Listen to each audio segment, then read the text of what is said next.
things get 100% quarantined. Technology is just to complement. It's just to make things, even better. No one will get lost. All of you will be visible on everyone's phone. We have identified 7 types of users.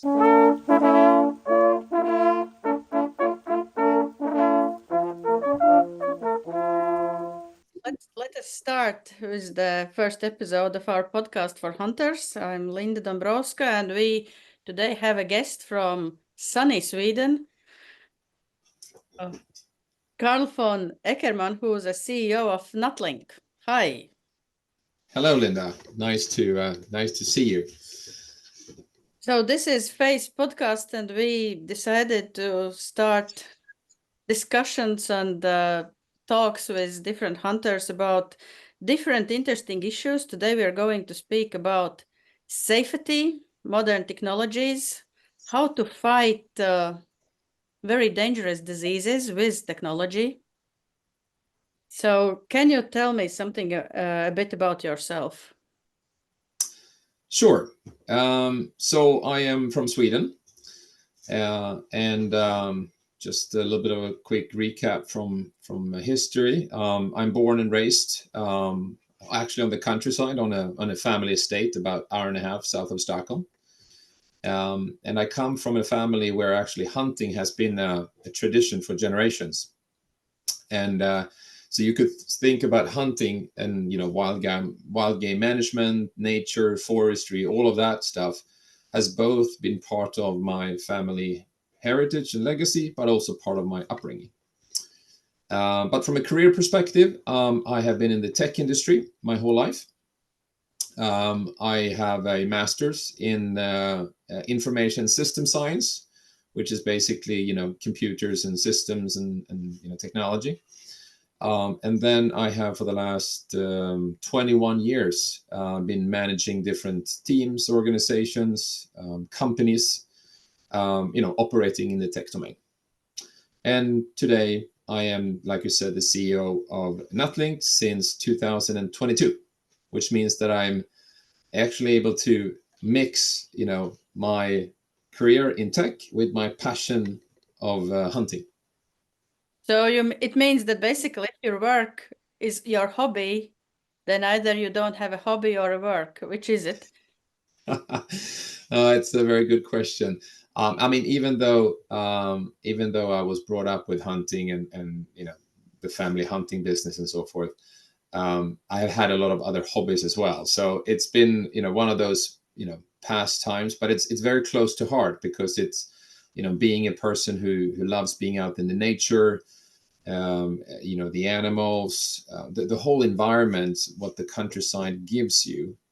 Is and especially I guess when you're now working in a very high-paced environment as in the tech industry, it's a very, very nice complement to bring sort of sanity and balance in your mind when you work a lot and so forth. Yeah, because hunting is in many countries very, very traditional thing. There are countries where hunters are against even walkie-talkies because they want to have this respect for the animal and give the chance to animal to go away, like how they call it, the fair game. So, Yes. and in Sweden, in Finland, up there in north, you mostly hunt functionally, not traditionally, because you don't have these very traditional things like you don't play much music, you don't have the nice hats, you're basically very functional. So you're not cold, you're not wet, you can go into the forest, you can see your dog, and you can hunt effectively. How do you see these worlds come together? I might not fully agree because there is quite a lot of tradition. I can just take my own upbringing. I mean, we had quite a lot of traditions, everything from the horn blowing in the morning, the parades afterwards of paying respect to the animals. So there was a lot of sort of culture and ritual elements into the hunting, for exactly the reason of paying respect for the culture element part of it, but also like you said, I mean it's a tradition, right? So the way I like to see it is that technology is just to complement. It's just to make things even better or safer or more of a insightful activity, because today you can capture the activity through data, or you can actually using our systems, you could basically record. I mean, you're basically recording the whole hunting event, so you can go back afterwards and study it and say, okay, what went well, and what did we see, and where did we go, and what did we shoot, and what did we observe, or maybe what did we wounded, and all of that. Get lost. Well, no one will get lost. That's the other thing, that is one of the really core benefits, is that no one gets lost anymore, because you track people in real time through the system, and that is not to replace, unless you think it's a good tradition to get lost, then absolutely. I will agree, then we are overcoming tradition in that sense. But I think that a lot of people would agree that getting lost in the woods and not getting to where you're supposed to be on your post takes valuable time off your hunting, so that's a bad thing. Okay, so now we have come to NutLink, which brings together basically three things: an app, dog tracking system, and trail cameras. Can you tell something more about NutLink, the idea? How did it come together? So if we take a little bit of a step back, and so NutLink is really a result of a number of successful acquisitions of different tech companies that has been merged over time. And we're actually now going all the way back to the 70s. So, I mean, we have 50 years of history and 50 years of experience in the tech domain in the hunting industry. So we've been around for quite some time, actually. And the overall idea with NutLink, and sort of the vision that we are driving, but also why we exist. I mean, we want to really establish a really strong and impactful tech company that is serving very, very focused on the hunting and the outdoor industry. And of course, their stakeholders and users and so forth.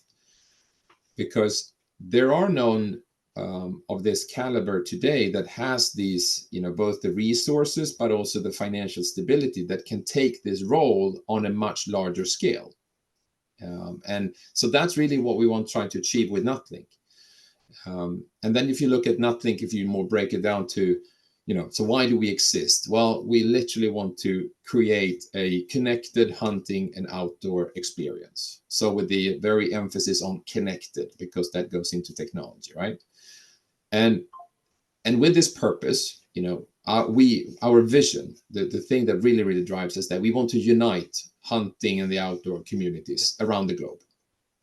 And we will simply do that through our core mission, which is to create this connected and unified experience that makes hunting and outdoor activities more meaningful or insightful, easier, but also much more secure. About the safety and security, that's a very good point. And I was just, before you joined in, I was checking some statistics. And one of the reasons that the number of incidents has gone down in your countries, Sweden, Norway, Finland, and in other countries, is that technology apps like WeHand have contributed a lot to bringing down the number of accidents in Scandinavian region, in other countries where they use technologies like this. But for Sweden and Finland, using apps, it's nothing new. It's been at least 10 years, as I understood. Yes, that's correct. And probably even further than that. I mean, if you look at from a social perspective, and looking at the Nordics, we have always been very much in the forefront of digitalization. And you can look that in a lot of different industries. I mean, you can look in the banking industry, you can look in the music industry. I mean, I think most people know, Spotify today, for instance. And in the fintech or in the banking industry, I think a lot of people know Klarna today, for instance. You have, and you look even further back, you have Skype, which That's is dead also now, but okay. exactly. But that has given, that was born, and then it has given sort of new life and evolvements and so forth. So the Nordics is very known to be very much in the forefront when it comes to technology. So I wouldn't say anything different here, because we adopt technology quite quickly, and it's I would say, it's a quite of an advantageous region to test, and to innovate, and to get technology into society, into wherever the context might be. And sure enough, nothing different here for the hunting industry now, where we have been, operating for over, 12, actually, almost 15 years now with apps in this domain. And of course now, I mean, we have seen, earlier the benefits of that, but now we really see the benefits on a very large scale, which of course hopefully is to give incentive, but also inspirations for the rest of the world who might not be as equally fast of adopting technology, because you can actually, now it's proven, and it's proven very broadly what you can get out of it. And I like the idea about the NutLink, that like each company that has a product and goes a bit digital, they have an app. I have an app for one dog tracking system, for another dog tracking system, for one type of trail camera, for another type of trail camera. Then we have our Latvian-made app for coordinating hunting and taking away the licenses. If you hunt an animal, you get a digital license and you make a picture of the animal, and that is the way you report. So it means that my phone is full of different apps, and if I have to find something quickly, it not always happens. Like, in a nightmare, when you have to call someone you can't call. It's the same thing in different situations. During hunting, you're just looking and you can't find. But your company has found a way to put many very important things together. Yes, no, that is correct. So the way I usually talk about this is that we have built an open platform, and I use the word platform because to signify that it's much bigger than just an app, because the platform means that we're basically caring for, a workflow, or we're caring for a lot of various things in the sort of context of wildlife conservation. And we know that, part of wildlife conservation is the actual hunting activity. But you then have, game management, you have inventory management, you have disease control, you have your hunting ground management. I mean, there's so many things to it that sits within the overall sort of hunting activity or wildlife management.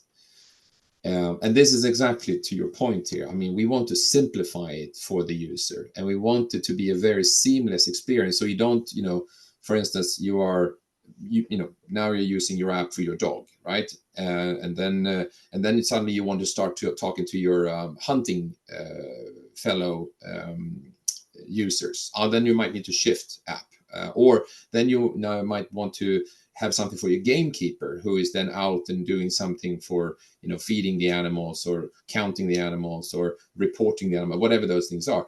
So you're trying to switch that between all these various apps, and then you try to communicate with everyone. Then you pull up, a WhatsApp or instant messenger or something like that.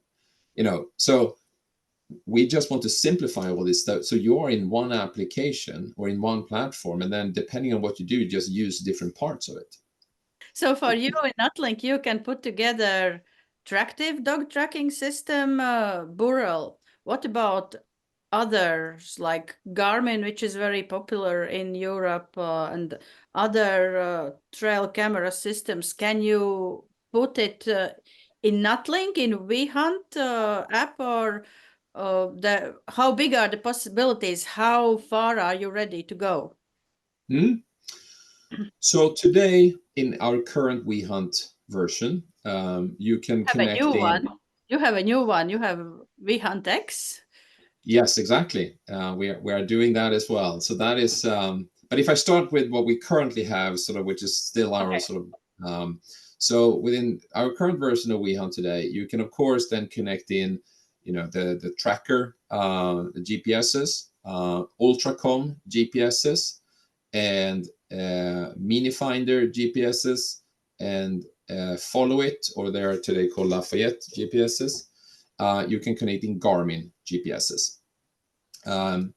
In order to connect in the Garmin GPS, you need to have it via the watch, because that is how Garmin has established sort of the connectivity to third-party systems. So you use a Garmin watch as your bridge between the Garmin system and into our app. So that's on the GPS side. Then on the game camera side, we have our own game camera, then, Burrell. But then you can take any game camera that has the email interface. So any game camera where you can configure an email address. So normally, the camera would send the picture to your email. If you have that email configuration, then you can actually configure that directly into our app, and then you can get all your cameras into the app as well, as opposed to getting them one-off into your email account. And that's where we are currently. But like I said, we are driving an open platform, which means that we are even now further investing and building capabilities of connecting in third-party systems.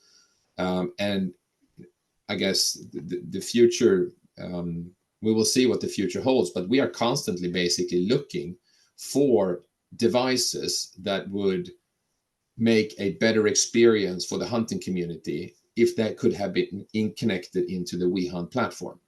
So that could be, game feeders or traps or shooting cameras or whatever, devices that the hunters or any of the hunter users in the community use, or would help them even further in their work or in their activity. We are all ears for that, and I always encourage a lot of people to send us your ideas.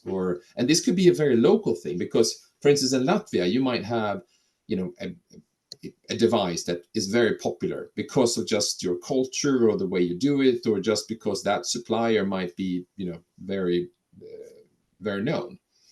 But it might not be in another country, for instance. So we are looking this both on a local and a global level.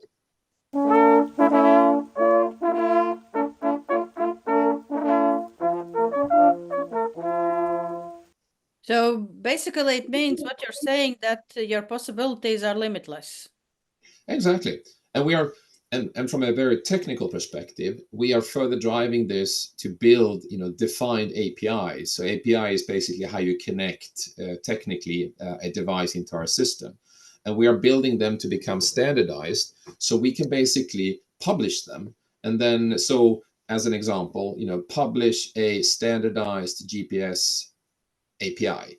So anyone that has a GPS that would like to connect it into our platform could download that API specification and then use that to integrate their device into our platform. Sounds fantastic. Like really, not like 20 different apps on your phone, but one that could, well, at least not put all 20 apps in, but at least a few, so everything is one place. Yes. Okay, let's go to the next very important issue. We were talking a bit about safety. How does it work? How an app in a phone can reduce the number of accidents in hunting? So if you think about, so what We Hunt really is, I mean, if you take a step back and sort of looking at its very much fundamental level, it's an application based on a map service, which is operating in real time. Which means that, so you as a user, or let's take the example of you are part of a hunting team of, let's say, 5 people, and you all have downloaded We Hunt and registered and got yourself set up there. And then when you are then turning that on, all of you will be visible on everyone's phone, which means that, and then of course, in real time. So as you are walking, people can see where you're walking or how you've been moving and where you're standing and so forth. So by definition, then, people will always, in the whole team, see where everyone are at any time, which means that if you take this now into a hunting context where people then are standing there with a gun and are hunting something, and an animal comes, you would know, even though you might not see the person because the person might be on the other side of the forest or on the other side of a very dense bush, but you can see on the app that actually there's a guy standing in my direction where I'm now pointing my gun, so I should definitely not shoot now. That would be a bad thing. And that might still be because when you get to your shooting post, you might have got your shooting sector. I mean, in France, for instance, I mean, you need to have a 30-degree shooting sector, for instance. I mean, that's part of regulation. But that shooting sector is completely useless if someone walks into that shooting sector during the hunt or at some point, further away where you cannot see them. But a bullet would certainly go through the forest or the bushes and potentially hit the person on the other side. And this is sort of on a very fundamental level the massive benefit you get from using technology sense. And then of course we do things then to further emphasize that. I mean, we show a red arrow when someone is is in the direction where there's a person, just to sort of augment and make it even more obvious that this is not a good direction to be standing if you want to be shooting. So that's in a very nutshell what this type of application supports you or helps you from a safety perspective. That's really interesting. I suppose that there will be people who haven't worked with any kind of apps before. It's like, how is it safe if you're looking all the time in your phone? How do you make it work in real life situations? I mean, so I can just look at my own behavior, right? Because of course I use this stuff when I'm out hunting. So usually what I do is that when I come to a post, and there's of course there's other elements into this into the platform that drive safety from various people's perspective. I mean, if just to sort of get an understanding. So when we build the platform and we are constantly developing and evolving it, we have identified 7 types of users in the ecosystem or in the community. So you have the landowner, you have the hunt leader, you have the dog handler, you have the stand shooter, you have the stalk hunter, you have the gamekeeper or wildlife manager, and then you have the general outdoor enthusiast. So these 7 different personas, we, after all our studying and analysis and so forth, we believe are able to cover the whole hunting community from one perspective or the other. So you probably recognizes you maybe in one or multiple of these personas, as I've been sort of giving them to you now. So same thing goes as we're building our features and function to support these various personas, because they have sometimes a little bit of different needs or requirements in their daily business, right? So if we now continue on the safety topic here, I just talked about the safety from the stand shooter perspective. He's standing on the post, and he wants to make sure that he can shoot in a direction where there's not another teammate, or even maybe a hunting dog, or one of those people who are the beaters if you're doing a driven hunt. So basically, that's from a shooter perspective. But then you have, for instance, the hunt leader. The hunt leader is accountable for making sure that all people are, on their post that they need to be, and are not wandering off where they should not be. So he is looking and using the app from that perspective. So when he says that, okay, Linda, you are going to go to post number 42. You look at the app and say, oh, post number 42. You can then actually press on post 42 and says navigate to there. And then the phone will tell you how to get to post 42 to avoid you getting lost in the woods. And then when you get to post 42, you check in, which means that your icon on the phone goes from orange to green. And of course, this happens all in real time. So now the hunt leader says, oh, now Linda, she's on her post and she's all good.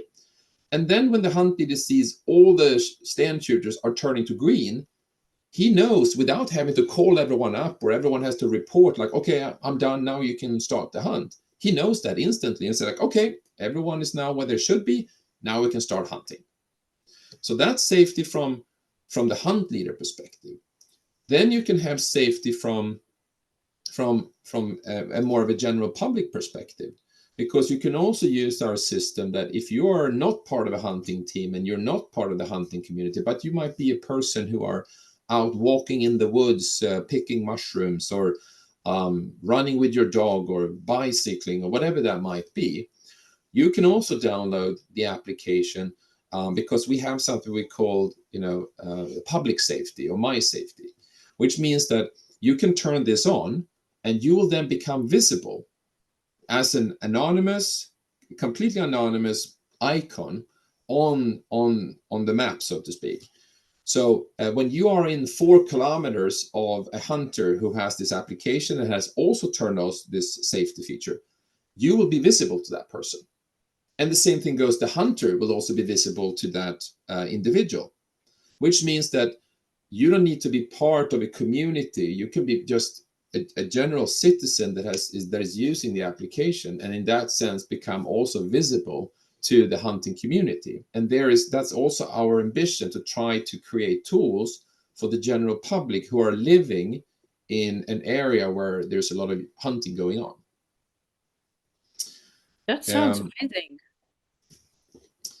Because we know that in many countries, public safety, so there's, of course, safety within the hunting and the hunting team in itself, and with the people that are actually engaged in the hunt. But then you have sort of on a much broader element, you have all the people that are necessarily not interested at all of hunting.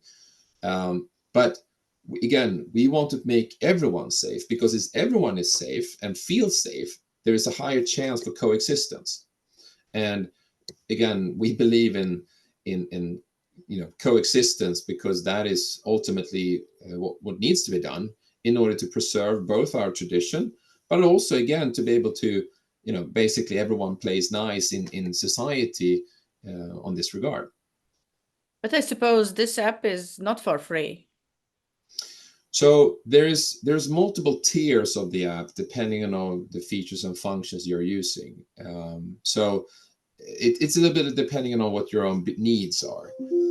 My question would be about general public. So they have to know about this hunting app if they walk into the forest first, and how do they use it? Because if general public is said you have to pay something, they might think that it's not for them. Then for hunters, of course, I understand that they have to do. How does this work in the countries you've been using the app? That's my question. No, it's a very good question. And I mean, as you probably heard, I said, like, one of the personas that we are looking to bring value to as part of the platform are the outdoor enthusiasts. And those would be basically anyone who really wants to be out in the forest. So we are also very purposely, but also very specifically developing features and functions that could be beneficial to that kind of individual, which we then hope then they will feel value enough that they will be willing to pay for it. But it's like, we're not talking about, I think it's about 100 euros per year to subscribe to the service, if you have the full, like, all the bells and whistles to it. And I mean, 100 euro per year, that's not even a euro per day in that sense. And I guess the question is, what's the price of safety? Like, how if you know that you are using an application or a platform that is more or less a standard in the community, and it will give you that element of additional safety, but also other features and functions, of course, that would benefit you as an outdoor person, or of course then as part of the hunting community. We believe that's quite a good deal. But I think more importantly, the way we are also now evolving, the way we are building the platform, and we talked a little bit about We Hunt X, which is our next generation platform.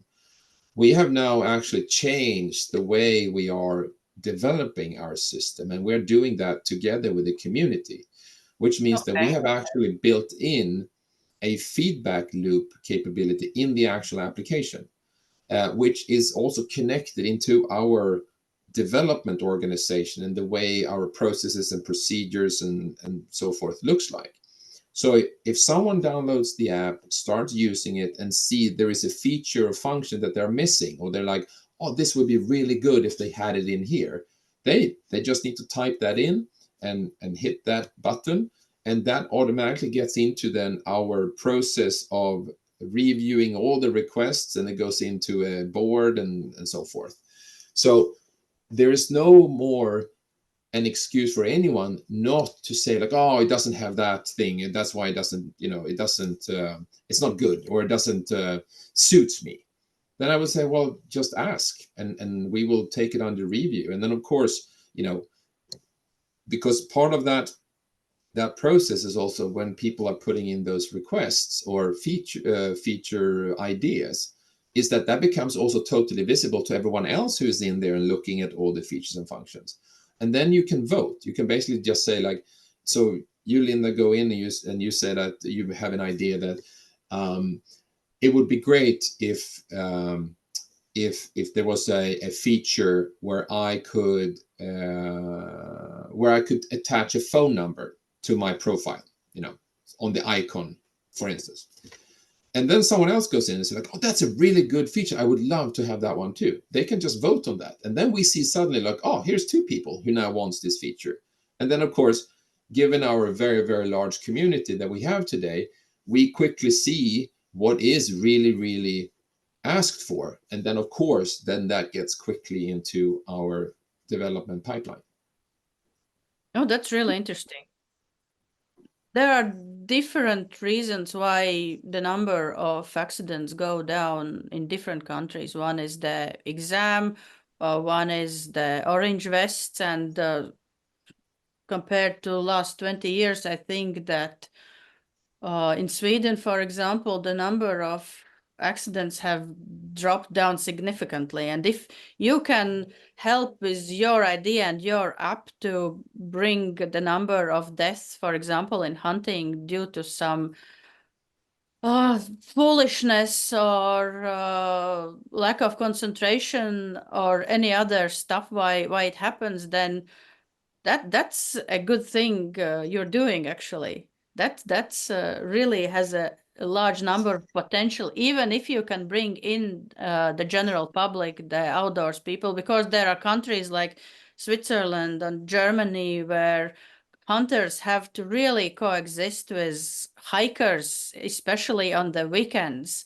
because everybody wants to go out and be in nature, and everybody has a right to be in nature, hiker, fisherman, hunter. And if that brings safety to the next level, that's a fantastic idea. Mm.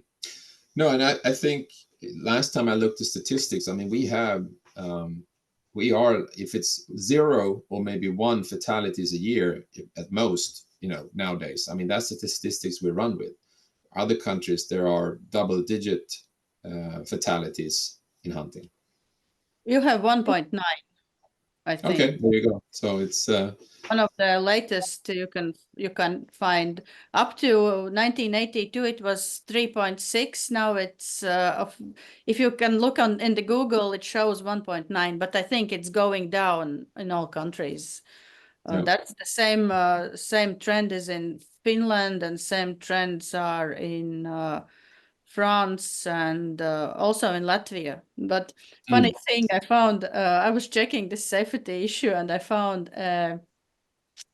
research about injury pattern due to falls from hunting stands in Germany. In the decade from 2000 to 2009, they had but they have a large amount of hunters as well. I'm checking.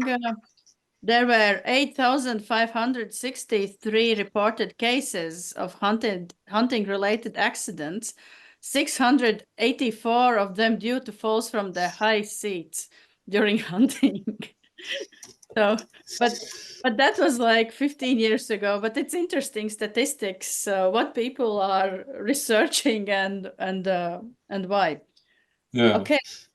But that's actually on just that very note. Then again, another area for safety, right? But maybe from a different perspective, is exactly. I know where you're going. I know. Yeah, go on. I love the idea. No, but that we see quite often. Actually, we get that feedback, especially what we get a lot of feedback are from more senior hunters, older hunters that are out and are unfortunately then falling or breaking a leg or getting hurt. And since the we hunt is with the hunting community, then gives that a different element of safety and security for an individual that needs to call for help. Yeah, because Because you know where he is or she. exactly, Yeah. you know exactly where he is, and he just with two push of a button, he can send out the message to his whole hunting group that is then of course around him. So they get instantly informed and they see also where this guy is, and then everyone can run to the rescue. As opposed to trying to find in your phone book, where is where is the person, try to dial up the person, try to explain, okay, I'm here in the forest next to this big tree and 20 yards down the path of this big road. And it just says itself that if you can then just instantly say like, hey, I'm here, please help. And this is another area we are looking to, just again, I said we're always constantly trying to evolve the safety thing. Like you just have a push of a button and then your icon starts to blink and say like, hey, SOS, help, kind of thing. So this is just another area where technology and such as our platform would give the user a much more safer experience in the woods. And this would be also one of those things you would have for the outdoor enthusiast, right? I mean, it doesn't need to be just for the hunter. You can have it when you're out riding your bike or out hiking or whatever. And again, remember now that I talked about the public safety topic. So imagine then that someone, a completely anonymous person, gets injured and there's people around within the proximity of 4 kilometers, they can send a distress signal and people can then come and help the person. That's one option I didn't think about before. That's interesting, really. Okay, let's move on to the next very important thing, how your app helped to fight a quite deadly disease in Sweden. Deadly for the wild boar and the pigs, meaning that a few years ago there was a case of African swine fever in Sweden, and in a comparatively very short time, you managed not only to stop the spread of it, but basically eliminate the disease from your forests. And as I understand, that app was used to achieve this incredible result. Can you tell how it happened? Absolutely.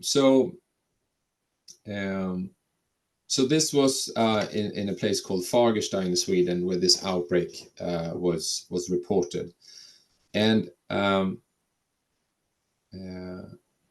when the alarm came in, or when the news broke, within 48 hours there were over 400 people voluntarily traveling to this area where the outbreak has been, to being able to take part in these searches, to first search for the dead pigs, but also start to sort of in this whole organized manner of searching, finding it, and then then over time then starting to to extinguish the outbreak. And this also is a very, very good example of what happens when you are able to have mass adoption of a platform, a technical platform in society or within a community, in this case now the hunting community. Because in Sweden, we hunt is more or less a standard in the country. I mean, we have, I think in Sweden you have about 230, 240,000 hunters if you count by the hunting licenses that are being paid every year. We look in our system, we have about 280,000 users in Sweden today, which means that we have, probably the whole hunting community, and then a couple of, tens of thousands, outdoor enthusiasts in that sense that uses our app for that. And because now this is an established standard with everyone that has the app in the phone. So when everyone went up there to Fagersta and were lining up there, and this is of course a massive effort done by the Swedish Hunting Association that sort of led this whole thing. And in order to support them in their real-time operational tactical sort of driving this massive activity, because just think of it, you have 400 people roaming around in the forest, and you need to then do that in an organized, methodical way, tracking of where have you been and where have you not been, and being able to mark out what you have seen and not seen. It's a massive topic, and you need to have system support for that. And here again, to make it more effective. Exactly. And then of course, people say like, well, you all have WeHunt here, so we're going to start using that. And the thing is that since this is an activity that needs to be routinely then going on for a year, for months and months, so you can then prove that you have cleared out the area, and together with our tracking capabilities, but also that you can actually see what you have actually been walking, and you can replay that. Then the organization who are responsible for managing this can see, okay, we have now walked in this area. Now we need to maybe walk a little bit differently to cover, that area. And you can do that, and that happens all in real time. And then the data that the system produces, we integrate it into the authorities, so the authorities could then also in real time update, the media, other authorities, the politicians, and so forth. And this was then conducted throughout the whole year, and then to some point where they say like, now we can for certain declare this area free of infected pigs, because we have proof that we have searched it in all these various sort of ways, and then of course in combination with taking out deceased pigs as well. For those who don't know, is that African swine fever is a deadly disease without vaccine, without the cure, that's been spreading in the EU since 2014. In Latvia, we have it for 10 years. The difference between your case and our case is that you already had the potential information about potential risks, and you had a very small area that was affected.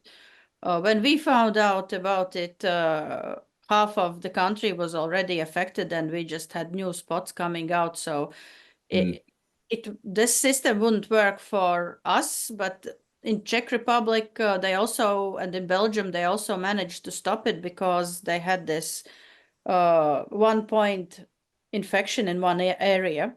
But this is a perfect information and knowledge we can use now if suddenly there are other new areas affected in the countries where there is no African swine fever. So other countries would have the knowledge you have how to use technologies, and our knowledge how not to do things, basically. So combined together, we have better chances to fight this deadly disease for game animals, because the situation since we have it in Latvia has changed dramatically from what were the real target animals to hunt wild boar populations went down, hunters had to start to use new things to hunt differently, not to spread the disease. So this is really interesting information that other countries should look in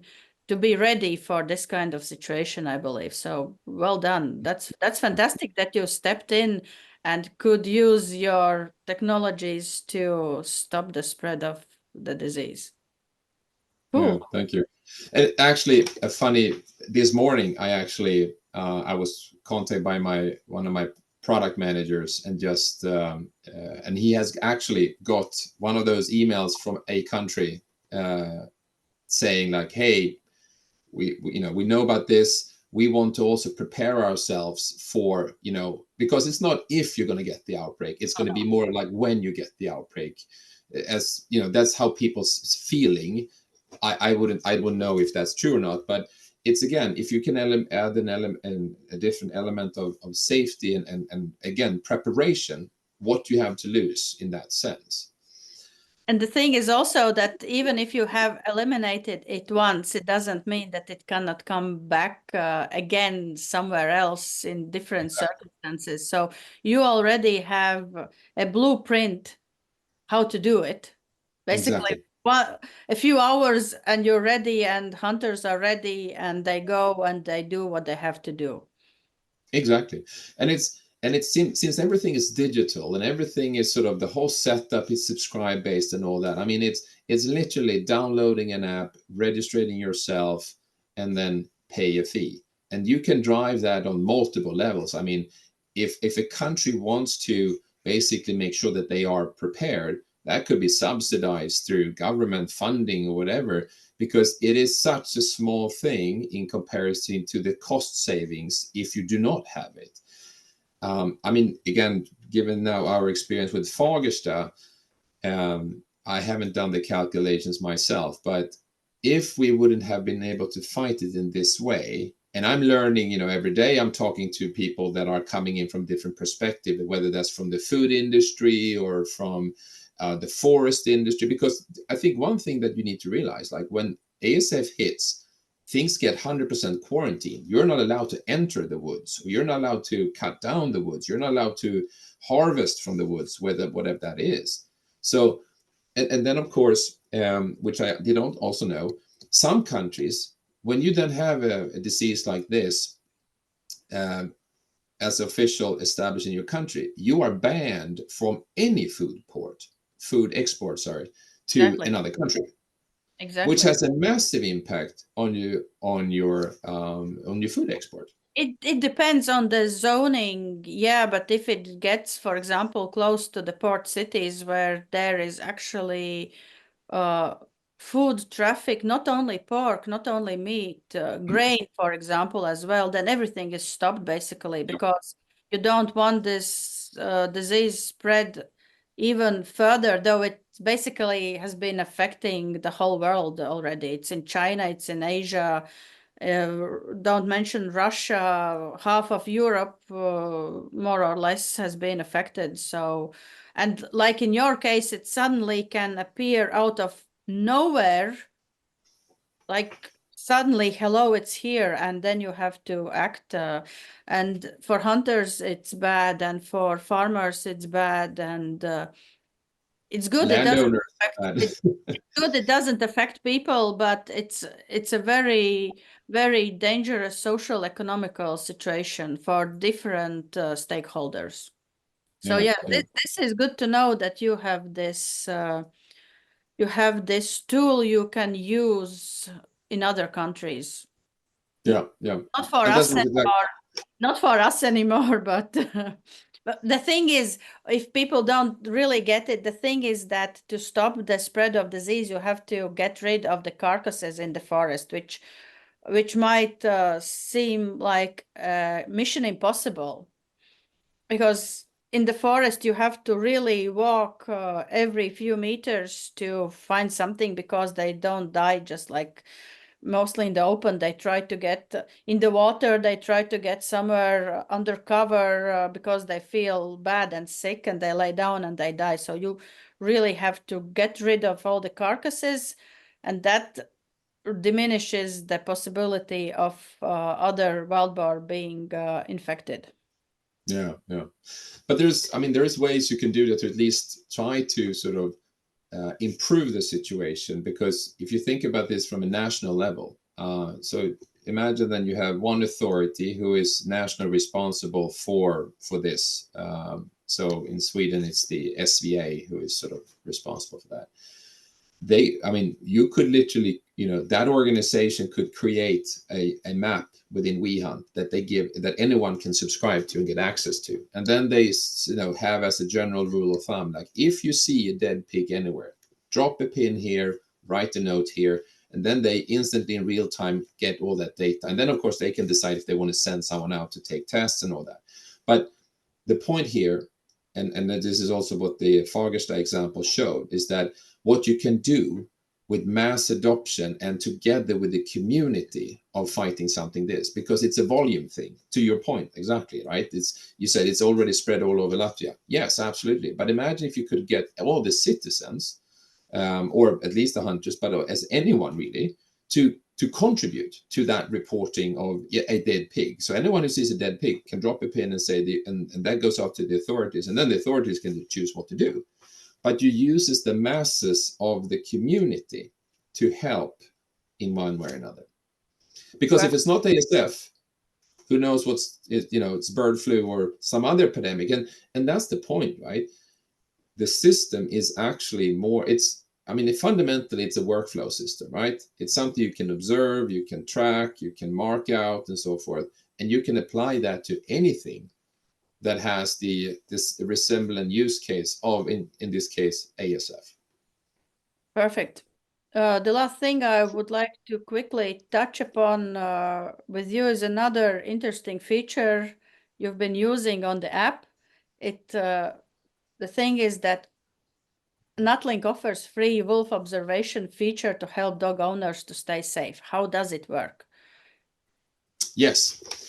So this is an evolution of actually this wolf safety feature that we had for quite some years. And it actually comes from another system. So previously, we had for our dog collars, the trackers, which is the brand called Tracker, there was a separate app for that. And in that app, we had this wolf safety, because it again was to try to give dog owners, an additional level of awareness where wolves has been observed. But this is not something but this is not something that we're building into our next generation of the WeHunt platform, because it serves a much, much bigger purpose as well. But and this is, because back then the observation feature was all behind the paywall, so it was all part of a paid feature. But what we're going to do now, again, to serve the general public in a better way, is that the observation, so anyone could download the application and register it, and just use the free version, and there they will be able to see all the wolf observations done in real time. But in order to make an observation, you need to be a paying subscriber, and that is because the data integrity. We want to make sure that it is actually good and truthful data, and that the person reporting the wolf is doing that responsibly. So we need to that's why we're separated that. But anyone, so the use case that we've been thinking about is that, let's assume you have a town or a community that lives very near to where there are wolves present. And in that community, you have farmers and you have dog owners and you have people running around in the forest, you have hunters, you have all that. So literally everyone could contribute to give observations where the wolves are. So you, as the user, then are more informed, like, is it safe, or is it okay for me to release my dog, for instance? Oh, well, there was a wolf observed only 200 meters from where I am today, so maybe I should not. So it's again, we are not taking a stand in sort of the wolf topic. I mean, we are a tech company who wants to build products and services to help the community. And this is one way to help the community get better information, get better data, and then being informed about the situation. And this is what we're now trying to bring to the next level, where we're giving these capabilities to the whole community, whether you're a hunter or not. And that's what you were referring to, that we are now moving this observation, where you can actually see the observation, out to a free version of the application. Just to give the description of the problem in Sweden, in the last few decades, you have experienced an increase of wolf population. And due to the way how you use hunting dogs, there are many cases of wolf attack on dogs. Just the statistics I just got out, it's like 71% of wolf attacks during hunts result in a dead dog. And estimately, I think the numbers are bigger, that at least 30 dogs annually are killed by the wolves, but I think it's a bigger number. I think so. And this is a trend that's happening across Europe in the countries where the wolf populations increase, and it doesn't affect only hunting dogs. It also affect dogs in the countryside, you have a house in the country with no fence or with a fence, and dogs might get attacked if they get out. Dogs might get attacked during a walk. So this is a good system to know that there's a wolf activity in the area, and then you can better look after your dog, for example. I might think that this could work also with bears, because we have in Latvia, we have increasing bear population, and we don't regulate them at all. So they are getting closer and closer to homes, and people are getting a bit scared sometimes. Well, obviously, because it's a big animal. So these are very nice features you are talking about, and for many stakeholders, they might be really, really useful. Because where I live, 50 kilometers from the capital, I have wolves, I have bears, and I have lynx. And I'm already really thinking if I would go walk around here with my dog off the leash. No, yeah. No, exactly. And I mean, you're spot on, right? So I mean, we're talking about wolf here, but again, from a product system and platform perspective, I mean, we could have this feature covering any kind of species, really. So I mean, any large carnivore that we want to have this capability of giving, being able to observe it and share it, it's just a matter of needs. No one has come to us yet and say, like, it would be great if you can also have the same for bears. But of course, if that's what the community wants and needs, then that's quite simple for us to extend things for that. Last facts about WeHunt app. In how many countries is it being used now? We have users around the globe, but of course our predominant footprint is in Europe. So today we have about 850,000 users on the system. We grew about 100,000 last year, and we are seeing an accelerated growth because of adoption now. I mean, like I said, in the Nordics, it's a standard, and I think we have like 83 or 84% of the total hunting population in the Nordics has our systems, and that's again how things like ASF and so forth can be solved, and because it is just like you have a WhatsApp in your phone, you have a WeHunt in your phone, kind of thing. But globally 850,000, but now our very focused activities that we are doing in the company are with countries like France.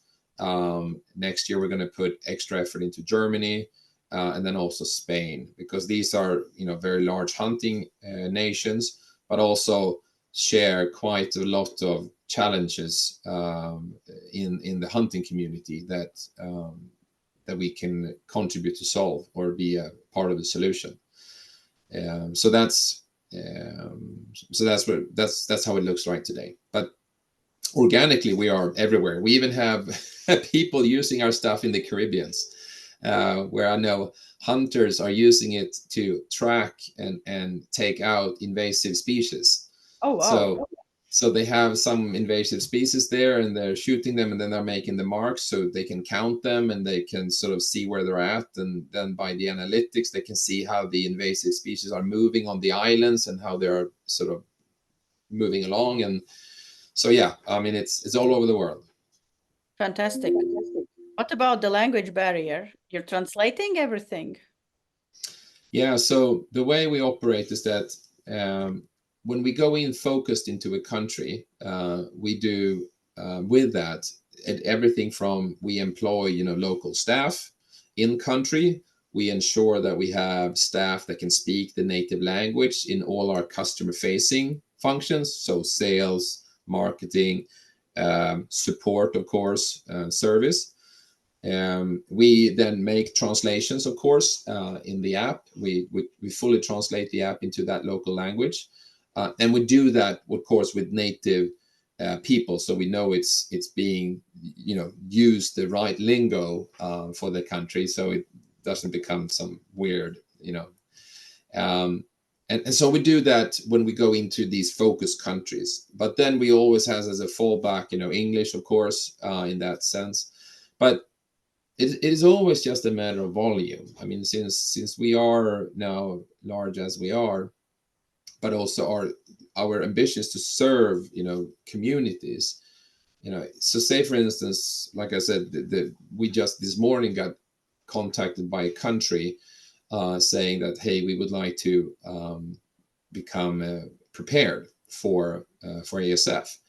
I mean, assuming then that that's something they want to drive on on a nationwide activity, well, then of course that will be volume enough for us to translate to that country's language and do those things, because it's a volume commitment from the community, because they want to get prepared and they want to be ready if something happens. And of course, we will be able to support that. Fantastic. Just the last thing, where people can find you. Well, we have a lot of various channels, but I think for the simple answer is just to go into our website. So nutlink.se. And then from there, you can then access, our specific product pages, our e-com store, our subscription portal. You can get links to download from the App Store or from Google Play if you're using an Android phone. So I would say just go there. That's the simplest way. And then of course you can then get into our social media channels, our YouTube channels, and follow us and sort of stay updated on what's going on. And like I said, this year is a fantastic year for us, because we are now introducing our next generation We Hunt, which we then call now We Hunt X, just because we want to distinguish between current normal We Hunt and our next generation We Hunt, because they will be running in parallel this whole hunting season because of this transition time and the 850,000 people we're going to get over to the new platform and so forth. So but that is going to be basically where we've taken now our 50 years of experience and pouring that into one ultimate platform, which is the next generation We Hunt. Perfect. And where people can find you, on LinkedIn or any other platform? Yes, so I think the easiest way to contact me or to connect with me is via LinkedIn. I am constantly being contacted from left and right, and I try to sort of just consolidate it and suggest that LinkedIn is the easiest way, because that is something that that gets my attention, as opposed to all these thousands other channels that we have. Perfect. So thank you very much for this discussion. I was thinking I was afraid that we won't have a very interesting conversation. I thought it will be technical, but it turns out that we touched on some very interesting subjects I didn't think about before, how you can use actually technologies to fight diseases, to ensure safety, to help people, and fight invasive species, which is another thing I learned today. This is fantastic. So if you want to support FACE, or you want to support NutLink, find us on our social media, like, share, subscribe, and send out the good message about hunting. Thank you, Carl. Thank you very much, Lina.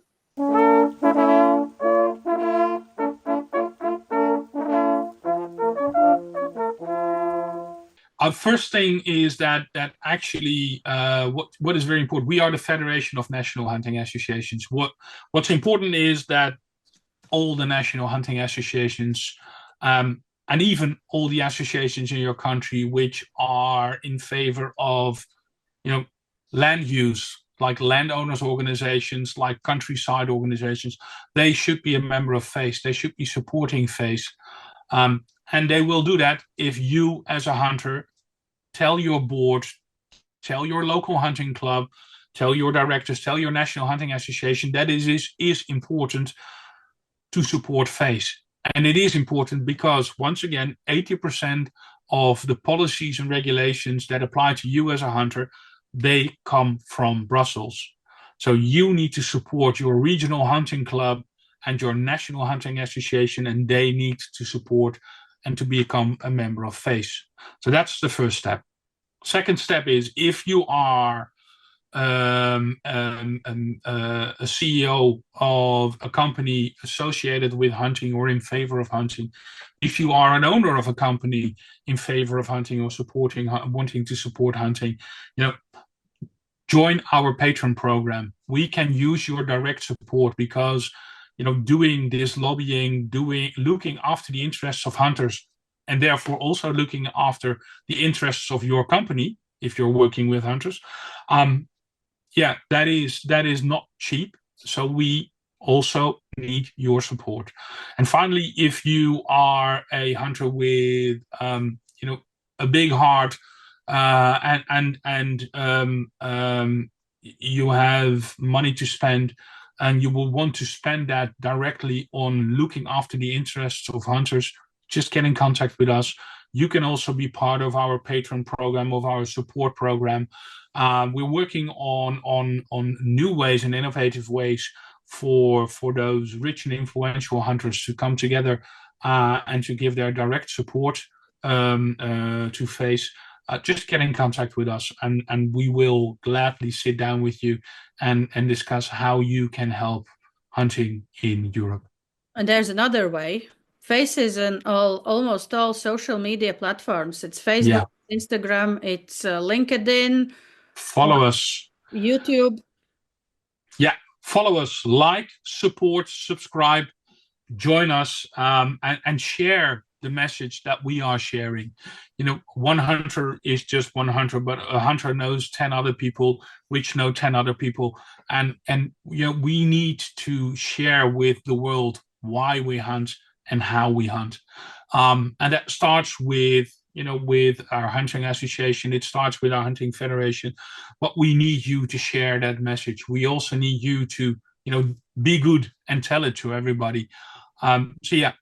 Be active on social media, share these posts, share these videos, like us, and we will like you back. And if we all share that together and do that together, then the broader public in Europe will like us all.